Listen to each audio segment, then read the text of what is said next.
London Bridge attack. 12 arrests as PM Theresa May vows to get tough. London, British Prime Minister Theresa May has vowed that things need to change, following the car and knife rampage in the heart of the British capital late Saturday. A short while later, police said 12 people had been arrested in Barking, East London, as officers continued to search a number of addresses in the area.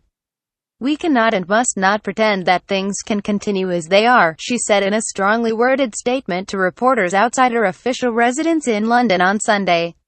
"There is, to be frank, far too much tolerance of extremism in our country." 7 people died and nearly 50 were injured when a van barreled into pedestrians on London Bridge, and then 3 attackers embarked on a stabbing spree at nearby Borough Market. It was the third terrorist attack on British soil within as many months. No details have been released about the casualties, but a Canadian citizen was among those killed, the country's Prime Minister Justin Trudeau said in a statement on Sunday. "We grieve with the families and friends of those who have lost loved ones, and wish all those injured a speedy and full recovery," he said in the statement. Later Sunday, the French embassy in the UK said on Twitter that it was very sad to report the death of a French citizen in the attacks. 7 others French nationals were injured, including 4 very badly, and 1 person was missing, the embassy said. The National Health Service in England told NBC News that 21 people injured in the attack were in critical condition. She addressed the nation after chairing an emergency meeting of her cabinet. "Enough is enough," she said as she announced a raft of initiatives to tackle the terror threat. May said police and intelligence services had foiled 5 credible plots since the attack on Parliament that left 3 dead in March. Saturday's incident was reported at 10:08 p.m. 5:08 p.m. ET.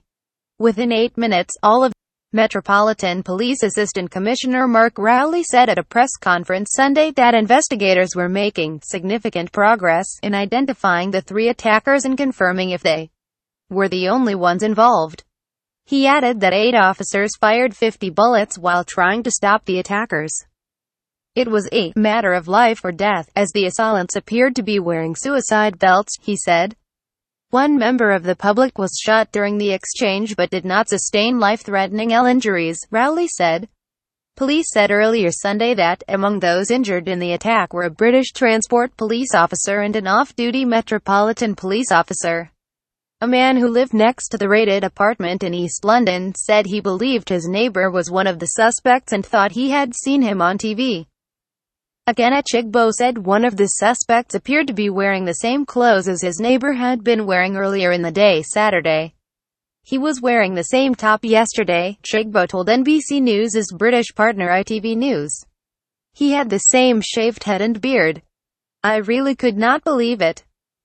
Chigbo, who had recently rented a van to move, said his neighbor had asked him Saturday how he could get hold of a similar vehicle. "He was saying to me, 'Oh, where can I get a van from?' just asking me all the details, how much was it, and just like asking where he could get a van basically." Chigbo said he also recognized the other suspects and had seen them going in and out of the apartment from time to time. He added he was a genuinely nice guy who was well-spoken. Another neighbor agreed, telling ITV News that the man had a London accent and could often be found playing table tennis in the lobby of the apartment block. "He was just a normal bloke," he said. Britain needed to defeat Islamist ideology, May said, describing it as the greatest challenge of our time.